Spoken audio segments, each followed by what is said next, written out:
దారుణం చోటు చేసుకుంది. వివాహేతర సంబంధానికి అడ్డుగా ఉందని 2 ఏళ్ల కూతుర్ని ప్రియుడితో కలిసి హత్య చేసింది ఓ తల్లి. శభాష్పల్లి గ్రామానికి చెందిన మమతకు రాయ్పోల్కు చెందిన వ్యక్తితో పెళ్లైంది. భర్తతో జరిగిన గొడవలతో పుట్టింటి వద్దే ఉంటున్న మమత ఫయాజ్తో వివాహేతర సంబంధం పెట్టుకుంది. మే 21న ప్రియుడు ఫయాజ్తో కలిసి గ్రామం నుంచి మమత వెళ్లిపోయింది. మనవరాలు కూతురు కనిపించడం లేదంటూ మమత తల్లిదండ్రులు పోలీసులకు కంప్లైంట్ చేశారు. ఫోన్ సిగ్నల్స్తో ఇద్దరు ఏపీలోని గుంటూరు జిల్లా నర్సరావుపేటలో ఉంటున్నట్లు పోలీసులు గుర్తించారు. చిన్నారి గురించి విచారించిన పోలీసులు హత్య చేసి గ్రామ శివార్లో పూడ్చిపెట్టినట్లు తెలిపారు. జేసీబీ సాయంతో చిన్నారి డెడ్ బాడీని వెలికి తీశారు. మమత ప్రియుడు ఫయాజ్ను అదుపులోకి తీసుకున్నట్లు డీఎస్పీ నరేందర్ గౌడ్ వివరించారు.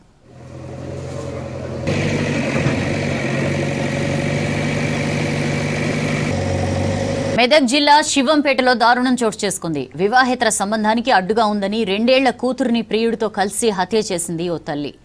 శభాష్పల్లి గ్రామానికి చెందిన మమతకు రాయ్పోల్కు చెందిన వ్యక్తితో పెళ్లైంది. భర్తతో జరిగిన గొడవలతో పుట్టింటి వద్దే ఉంటున్న మమత ఫయాజ్తో వివాహేతర సంబంధం పెట్టుకుంది. మే 21న ప్రియుడు ఫయాజ్తో కలిసి గ్రామం నుంచి మమత వెళ్లిపోయింది.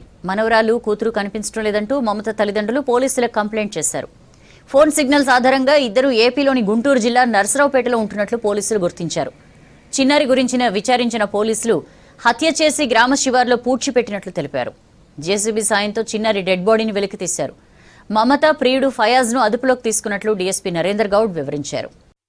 శభాష్పల్లి గ్రామానికి చెందిన ఫయాజ్ అనే వ్యక్తితోటి ఈ అమ్మాయికి పెళ్ళయింది.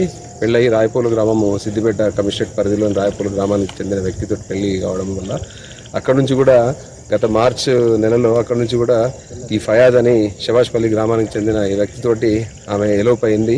తర్వాత మళ్ళీ ట్రేస్ చేసిన తర్వాత ఉన్నారు. తర్వాత మళ్ళీ ఇక్కడ నుంచి మేలో ఎలోప్ అయినట్లు మాకు సమాచారం అందింది. వాళ్ళ కోసం మేము తీవ్రంగా ప్రయత్నాలు చేస్తున్నాము.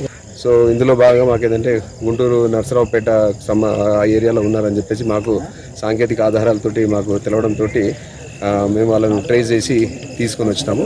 ఎక్కడ పోయింది, తర్వాత తనుశ్రీ అమ్మాయి 2 సంవత్సరాల పాప ఎటు పోయిందంటే వాళ్ళు పొందలేని సమాధానం చెప్పడం జరిగింది. అనుమానంతో వాళ్ళ మేము చాలా సుదీర్ఘంగా వాళ్ళను ఇంటరాగేట్ చేయడం జరిగింది, విచారించడం జరిగింది.